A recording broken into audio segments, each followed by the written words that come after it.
आज अधिकतर लोगों का दाम्पत्य जीवन बड़ी मुश्किलों के साथ चल रहा है। वैसे तो इसका जवाब अगर हम प्रैक्टिकली देखें तो किसी के पास नहीं। मित्रों, आज का ये वीडियो जो है इसी टॉपिक को लेकर के है कि मैरिज लाइफ में इतनी परेशानियां आखिर क्यों आ रही हैं। ज्योतिष एक ऐसी आशा की किरण है जो हमें ये समझाता है कि आपकी मैरिज से पहले और मैरिज के बाद इन समस्याओं का सामना आपको करना पड़ सकता है। तो ये 4 सूत्र मैं आपको दे रहा हूँ। ये 4 सूत्र से बाहर कुछ नहीं समझने की जरूरत आपको। मैरिज को समझने के लिए हमारी जन्म पत्रिका में एक भाव होता है।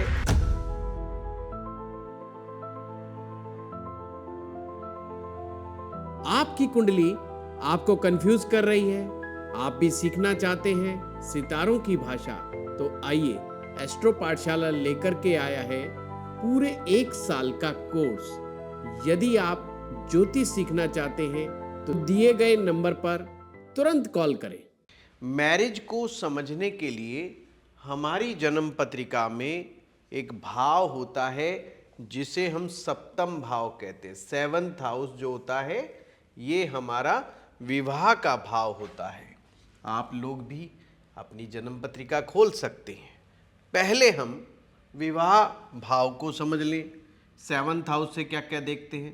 7th हाउस से हम देखते हैं विवाह, और क्या देखते हैं? Long term partnership. वैसे तो विवाह भी एक प्रकार की लॉन्ग टर्म पार्टनरशिप है। प्लस में आपके एसोसिएट्स वो भी हम यहीं से देखते हैं। जितने भी तरह के कॉन्ट्रैक्ट होते हैं, जो प्रोफेशनल कॉन्ट्रैक्ट होते हैं वो भी 7th हाउस से देखे जाते हैं। और व्यापार करने की कला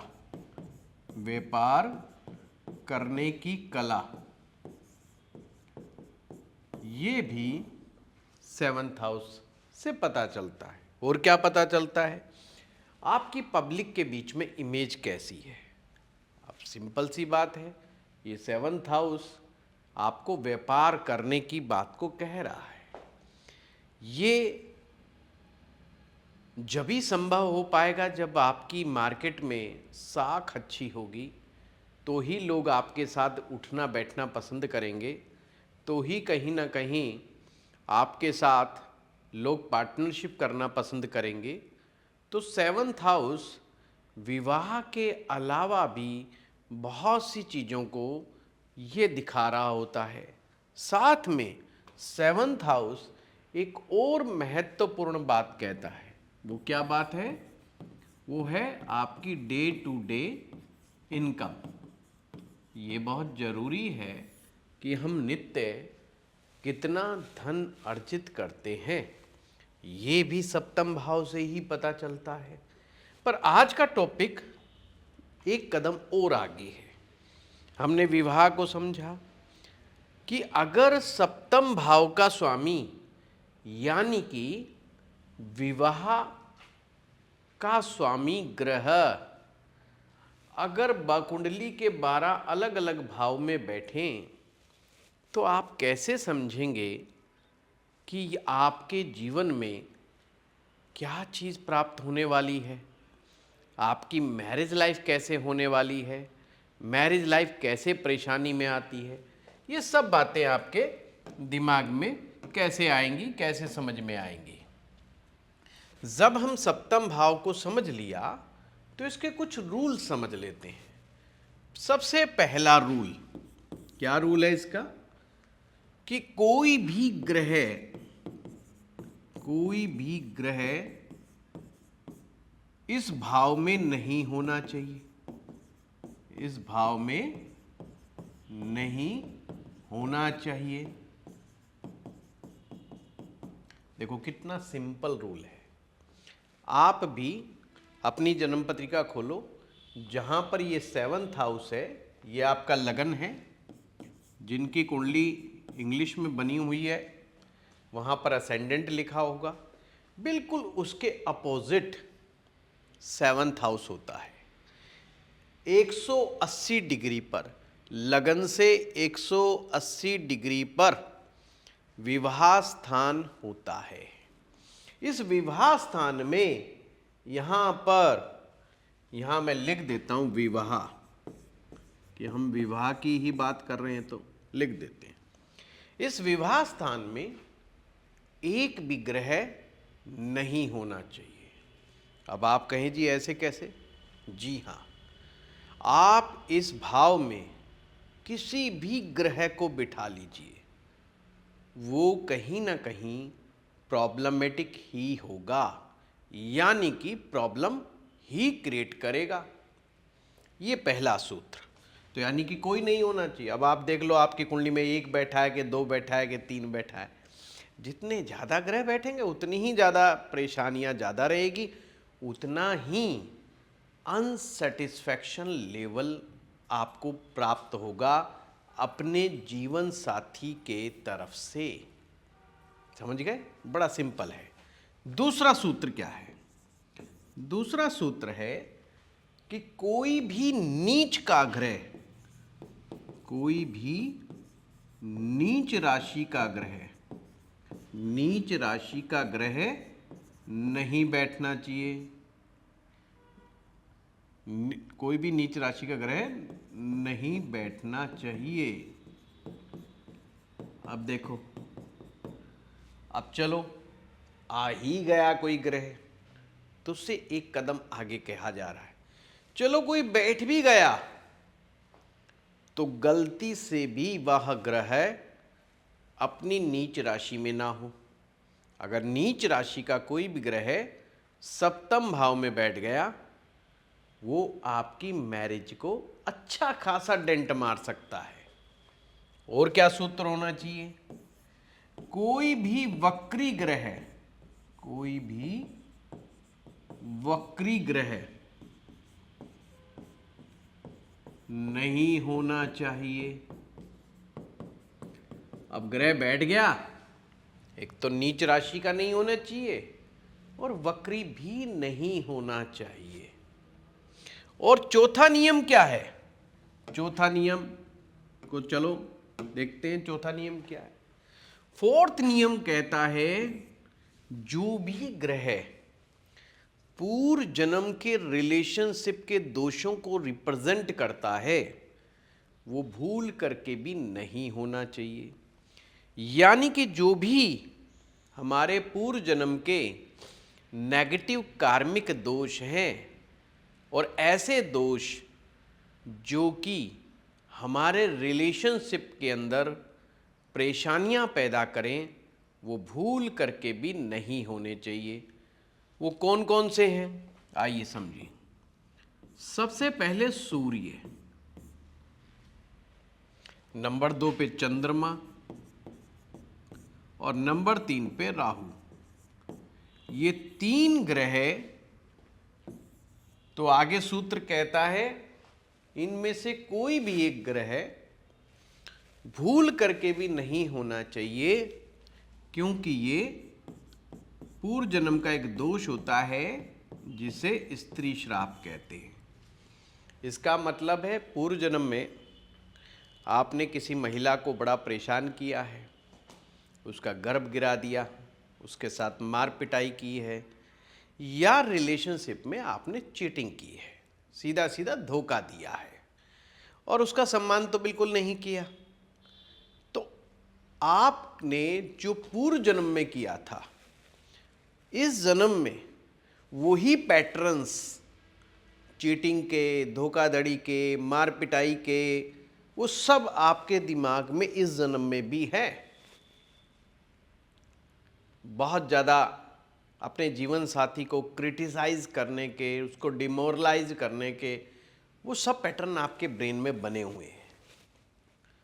तो उससे होगा क्या, जैसे ही शादी होगी तो वो चीज़ आपको नेगेटिव रूप से असर करना शुरू कर देगी। अब इस चीज़ को संभालना थोड़ा सा मुश्किल जरूर होता है, पर हाँ, ये तकलीफ देह स्थिति हो सकती है। कुछ योग ऐसे कॉम्बिनेशन कुंडली में मिल जाते हैं जो स्थिति को संभालने में थोड़ा कामयाब हो जाते हैं, नहीं तो भैया समस्या बढ़ जाती है। स्त्री श्राप में विवाह होने में भी दिक्कत आती है, यानी कि ऐसे लोगों का बहुत आसानी से विवाह नहीं हो पाता, और अगर विवाह हो जाए तो उसको चलाने में बड़ी दिक्कतों का सामना करना पड़ जाता है, वो भी एक अपने आप में चैलेंज है।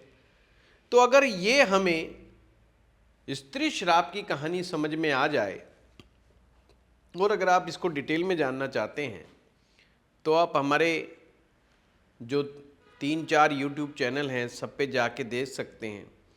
अलग अलग समय पर पढ़ाई गई अलग अलग क्लासेस में स्त्री श्राप को किस तरह से डिफाइन किया है, वो आप यूट्यूब पर जाकर के देख सकते हैं। एस्ट्रो पाठशाला तो हमारा नंबर 1 यूट्यूब चैनल है ही, और जो मेरे नाम से है, सुनील वशिष्ठ जी के नाम से, उस चैनल पे भी जाके देख सकते हैं। अभी पराविद्या फाउंडेशंस के नाम से भी हमारा चैनल है, वहाँ पर भी बड़े बेहतरीन टॉपिक डिस्कस किए गए हैं।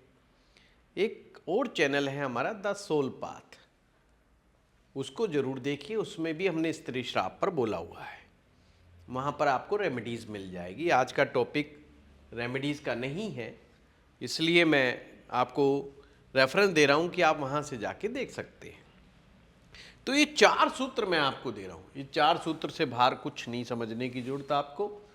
आप किसी की भी कुंडली, आपको ज्योतिष आता है, आपका ज्योतिष नहीं आता है, जो कुंडली सामने रखो, बस ये 4 सूत्र याद रख लो, आप पकड़ लोगे कि इसकी मैरिज लाइफ में प्रॉब्लम है या नहीं है। अच्छा, एक चीज़ यहाँ मैं क्लियर कर दूँ, आपको नहीं बोलना है कि साहब आपको तो है ही है प्रॉब्लम। अगर सामने वाला नहीं स्वीकार करता कि प्रॉब्लम नहीं है तो उसके लिए अड़े नहीं रहना है। आपने सिर्फ सॉफ्टली बोलना है कि आपके सप्तम भाव में फला ग्रह बैठा है, मुझे ऐसा लगता है कि पति पत्नी के बीच में डिफरेंस ऑफ ओपिनियन है, परेशानियां हैं, चैलेंजेस हैं, और अगर ये स्त्री श्राप है तो आप ये जो मैंने बताया है इस तरीके से बताने का प्रयास कीजिएगा। अगर वो कहता है यस मैं तकलीफ में हूं, तो रेमेडियल पार्ट की तरफ चलिएगा। अदरवाइज आपको टकराने की जरूरत नहीं, पर जो वास्तव में ये सूत्र बहुत ज़्यादा इफेक्टिव है, बेस्ट टेक्निक आपको मैं दे रहा हूं। कोई सीधे सीधे मेरी तरह सरल भाषा में आपको इस तरह से नहीं समझाता है जैसे मैंने आपको दे दिया है सूत्र। इसके बाद किसी भी ज्योतिषी के बाद कुछ ज़्यादा बचता नहीं है। चलिए, अब प्रश्न आता है कि साहब क्या करें अगर आपका सप्तम भाव सप्तमेश कहाँ से बैठा है, कहाँ नहीं बैठा। तो सप्तम भाव का स्वामी यानी कि जो भी 7th हाउस में यहाँ पर राशि फॉल कर रही है, इस विवाह स्थान में जो भी नंबर लिखा हुआ है आपने उस पर देखना है। यदि वहाँ पर नंबर 7 लिखा है तो इसका मतलब शुक्र है। चलो 1 से शुरू करते। अगर यहाँ पर नंबर 1 है तो सप्तम भाव का स्वामी मंगल है। नंबर 2 है तो सप्तम भाव का स्वामी शुक्र है। अगर नंबर 3 है तो सप्तम भाव का स्वामी बुध है। नंबर 4 लिखा है तो सप्तम भाव का स्वामी चंद्रमा है। 5 लिखा है तो सप्तम भाव का स्वामी सूरज है। 6 लिखा है तो सप्तम भाव का स्वामी बुध है। 7 लिखा है तो शुक्र है। 8 लिखा है तो सप्तम भाव का स्वामी मंगल है। 9 नंबर लिखा है तो सप्तम भाव का स्वामी गुरु है। 10 नंबर लिखा है तो सप्तम भाव का स्वामी शनि है। और यहाँ पर नंबर 11 लिखा है तो सप्तम भाव का स्वामी भी शनि है। और नंबर 12 यदि यहाँ पे लिखा है तो सप्तम भाव का स्वामी आपका गुरु है। अब यहाँ पर चलो हम ये एक एग्जाम्पल चार्ट जो है इसी से लेकर के चल लेते हैं। अब लेते हैं कि सप्तम भाव, यहाँ पर देखिए, यहाँ पर तुला राशि है नंबर 7, सप्तम भाव में तुला राशि है। तुला राशि यानी कि स्वामी हुए शुक्र। आपने अपना देखना है, आपके सप्तम भाव में जो भी स्वामी ग्रह बैठा है, सॉरी जो भी राशि है उसके स्वामी ग्रह को देखना है और देखना है वह जन्म पत्रिका में इस 1 से लेकर के 12 भाव तक कहाँ पर बैठा हुआ है। ये है आज का वीडियो है, तो इसी से पता चलेगा। चलिए हम कहते हैं कि भाई सप्तम भाव का स्वामी यानी कि शुक्र लगन में यदि बैठ जाए तो क्या मायने हैं इसके। पहली बात तो ये बहुत अच्छी बात हो गई, कितना अच्छा रिजल्ट आएगा कितना अच्छा नहीं रिजल्ट आएगा, इसके लिए आपको ज्योतिष की ग्रामर को सीखना बहुत जरूरी है। यहां से तो आप सिर्फ इतना पता चलेगा कि अच्छा या बुरा, अच्छा है तो कितना अच्छा है, परिणाम मिलेगा तो क्या मिलेगा और कितना अच्छा परिणाम मिलेगा, अगर बुरा है तो कितना बुरा है, हाउ मच। ये जब तक आपको समझ नहीं आएगा, जब तक आप ज्योतिष को गहराई से नहीं समझेंगे। अगर आप भी ज्योतिष सीखने में बड़ा इंटरेस्ट है आपका, आप ज्योतिष सीखना चाहते हो, आप एक रिटायर्ड पर्सन हो, पर कभी जवानी में कभी बचपन में आपने दिमाग में आया हो कि यार ये ज्योतिषी लोग कैसे कुंडली देख करके इतनी बातें बोल देते हैं, तो क्यों ना मैं भी सीख लूँ। तो अभी हमारा नेक्स्ट ईयर नया कोर्स आ रहा है वैदिक ज्योतिष का, आर्ट ऑफ प्रेडिक्शंस के नाम से आएगा कोर्स। उस कोर्स में पार्टिसिपेट कर सकते हैं, आप हमारी टीम से संपर्क कर सकते हैं।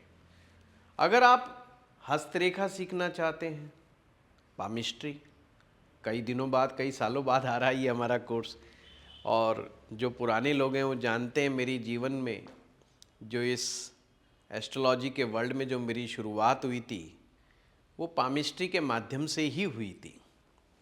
तो हम बहुत डिमांडिंग कोर्स है, तो बहुत सारे लोग चाहते हैं कि मैं फिर से उस कोर्स को लेके आऊं, पर ये कोर्स हम लाइव करेंगे, मतलब ऑफलाइन करेंगे।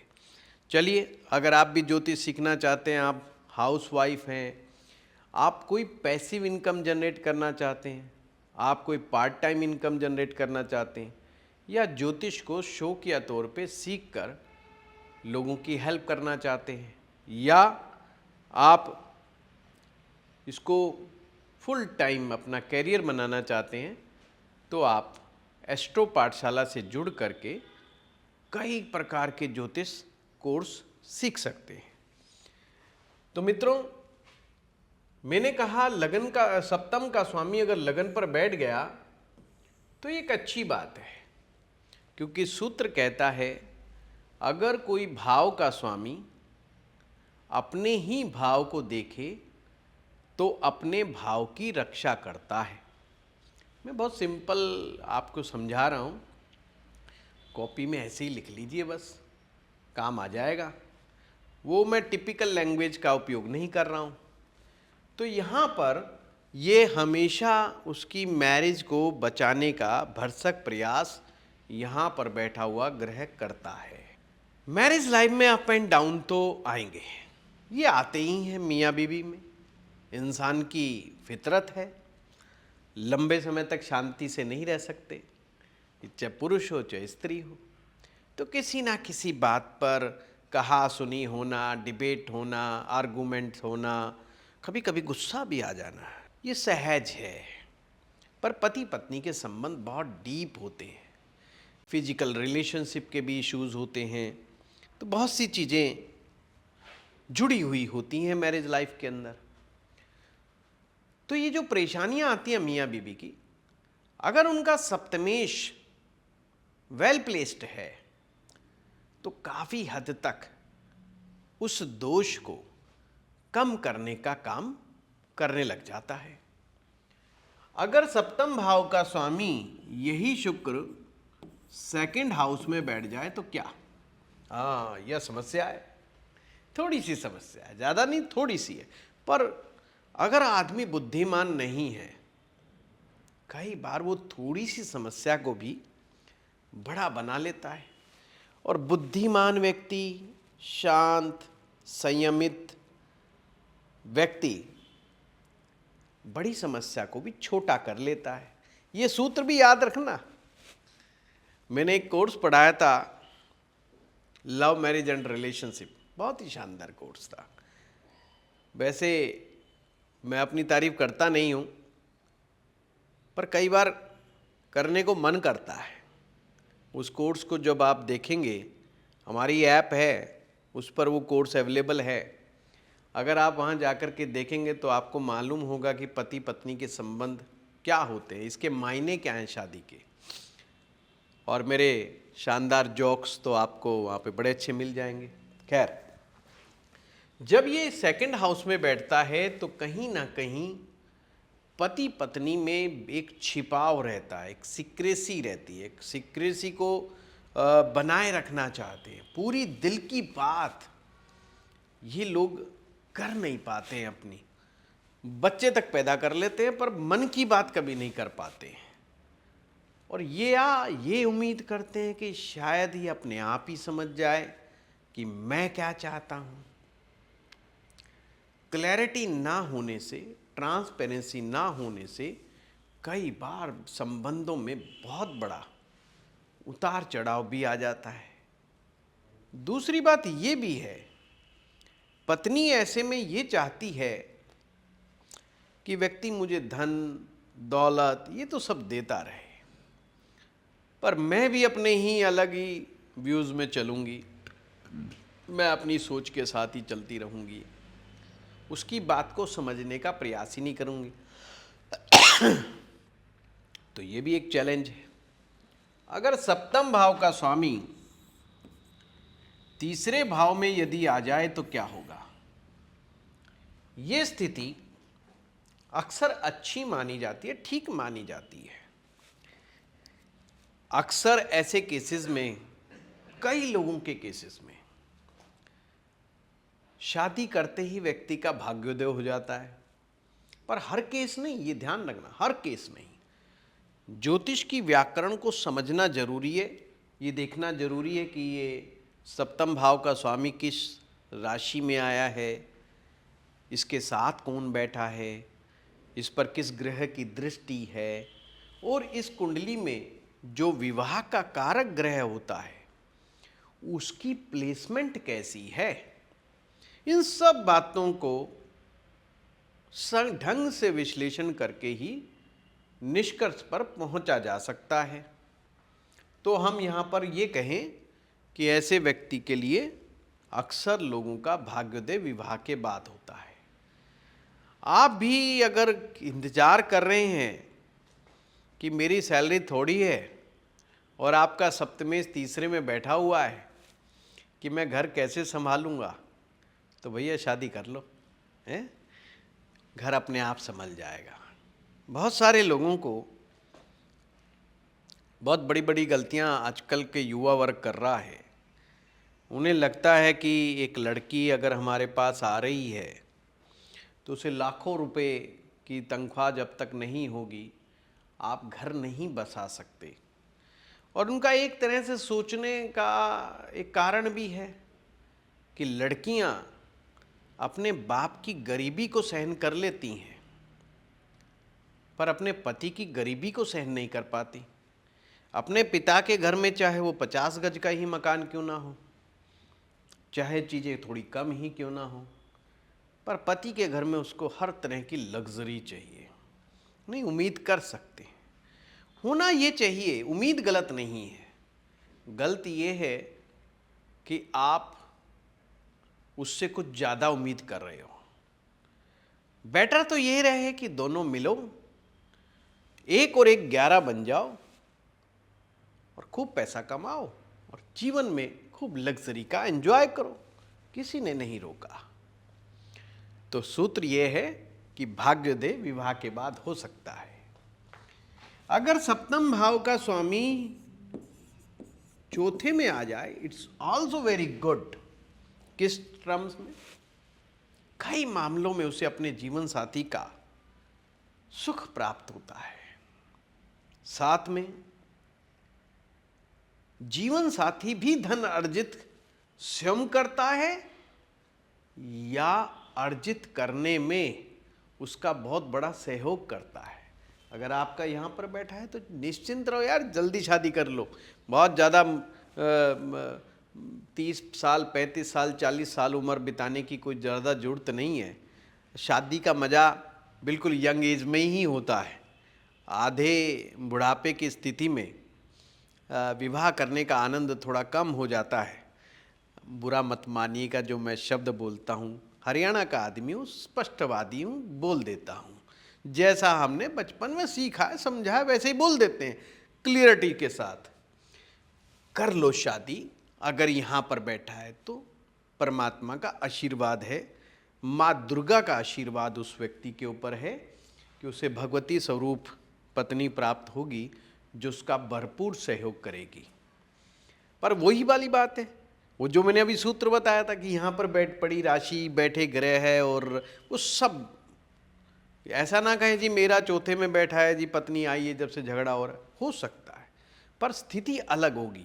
यहाँ मैं बात कर रहा हूँ केवल वो अगर अकेला ग्रह बैठा है तो सप्तम भाव का स्वामी चौथे में अकेला बैठा है, कोई उसके साथ नहीं है, कोई उस पर दृष्टि नहीं है, और है भी तो शुभ ग्रह की दृष्टि, तो मैं विश्लेषण कर रहा हूं।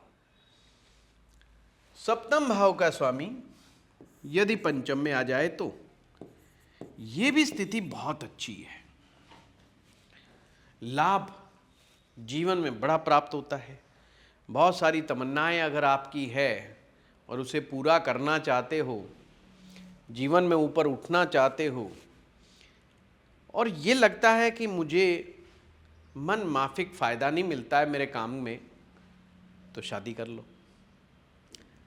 अच्छे संबंध, लाभ और जीवन में तरक्की होने के चांस बढ़ जाएंगे आपके। पुरुष के जीवन में लेडी लक बड़ा महत्वपूर्ण होता है। महिला केवल एक नारी नहीं है, साक्षात लक्ष्मी का रूप है। जिसका साथ लक्ष्मी दे दे उसे नारायण बनने से कोई नहीं रोक सकता। आपकी जिंदगी पलट करके रख देती है, सकारात्मक मामले में भी और नकारात्मक मामले में भी। अगर स्त्री आपका साथ दे दे तो कहना ही क्या, विधाता भी आपकी मदद करने को मजबूर हो जाता है। अगर कोई औरत आपकी ज़िंदगी में है जो आपको प्रार्थनाओं में याद करती है, जो आपको दुआओं में याद करती है, तो यू आर सो लकी। अगर सप्तम भाव का स्वामी यहाँ छठे में आ जाए,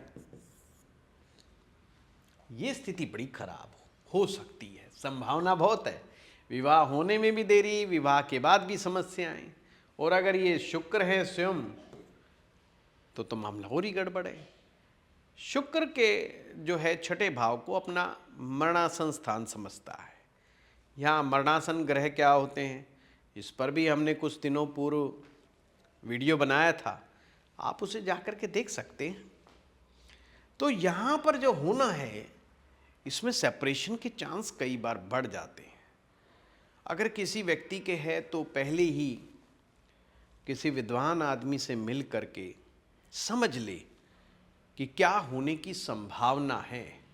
इन्हें कुछ ज़्यादा ही सावधानी रखने की ज़रूरत है, अदरवाइज मामला गड़बड़ा जाता है। सप्तम का लॉर्ड सप्तम में बैठ जाए, ये बहुत अच्छा भी हो सकता है और बहुत खराब भी हो सकता है।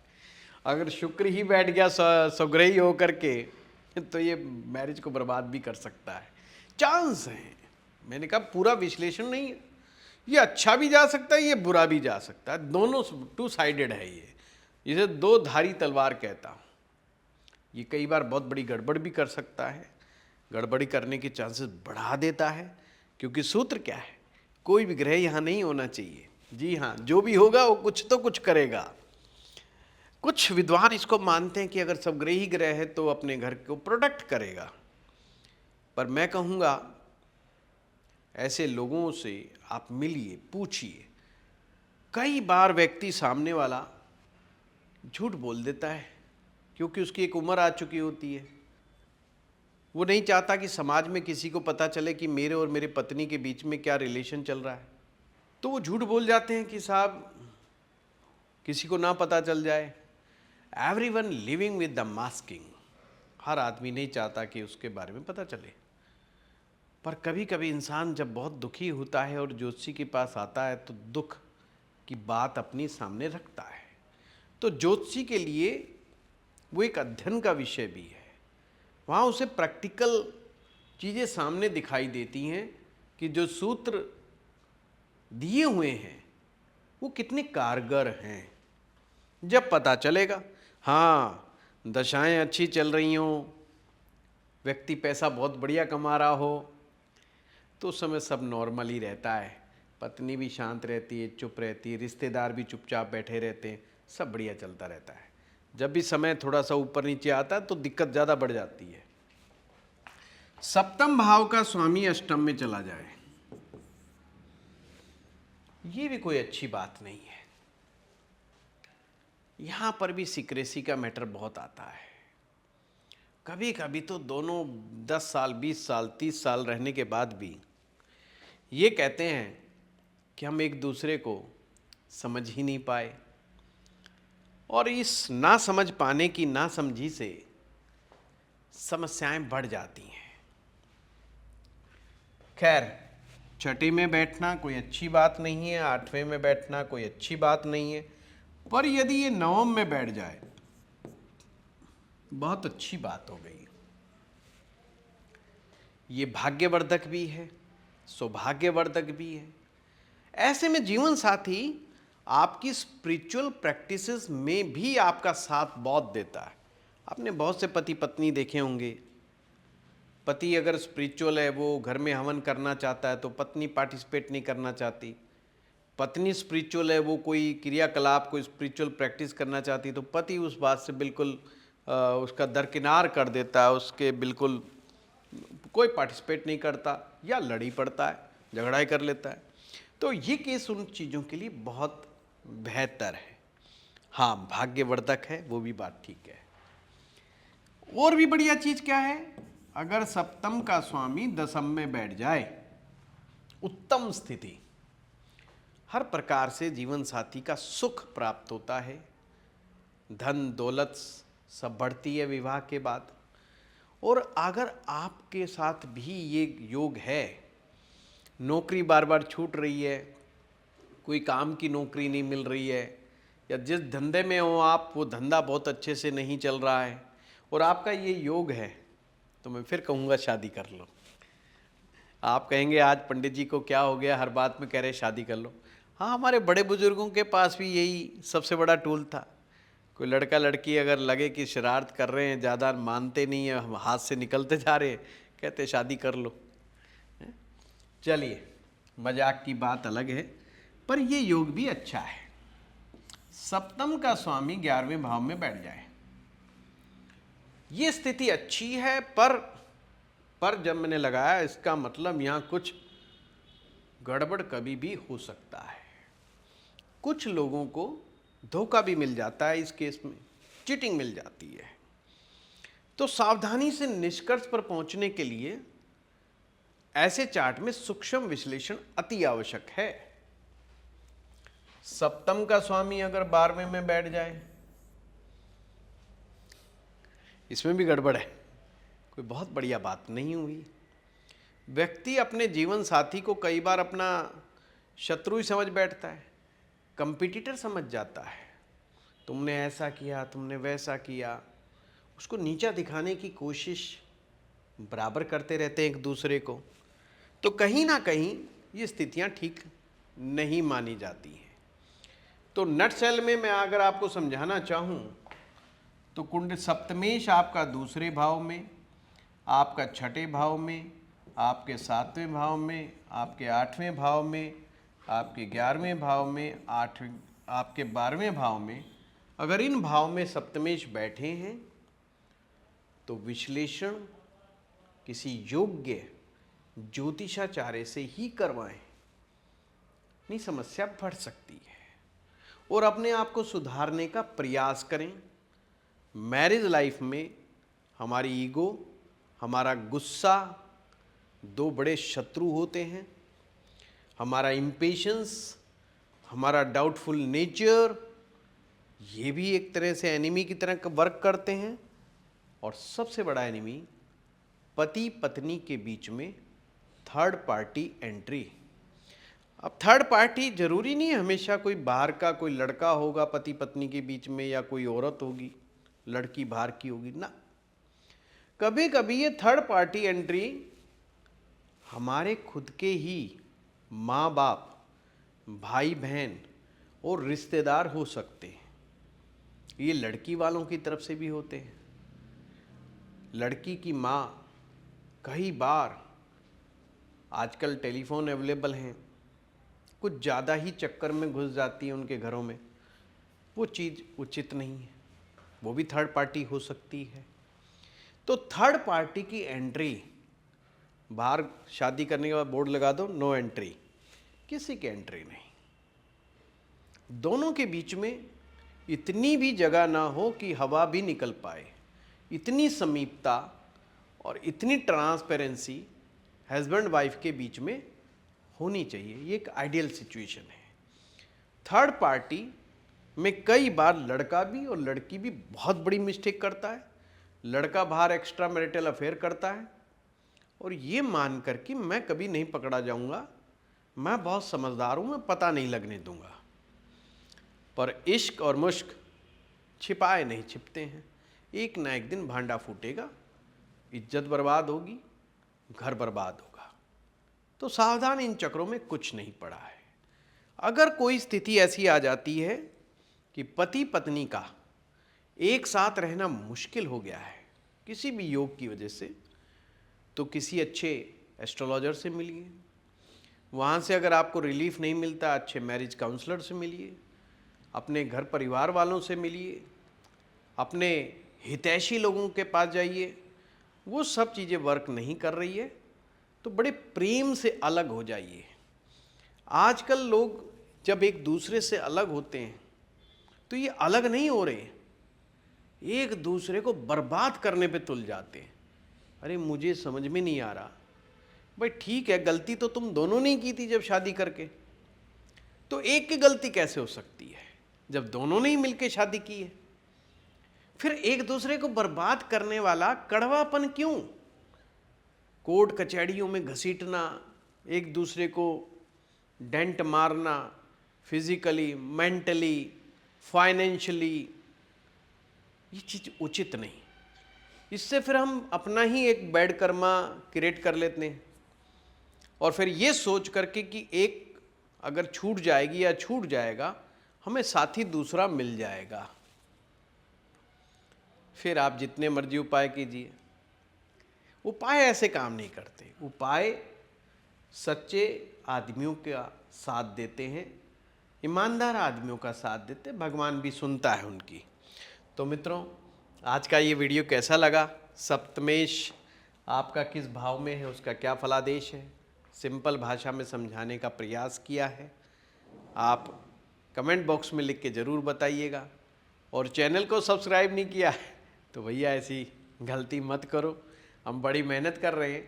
आप कर लोगे तो हमारा भी बड़ा उत्साह बढ़ेगा, हमारी टीम भी कहेगी चलो बहुत अच्छा हुआ। धन्यवाद।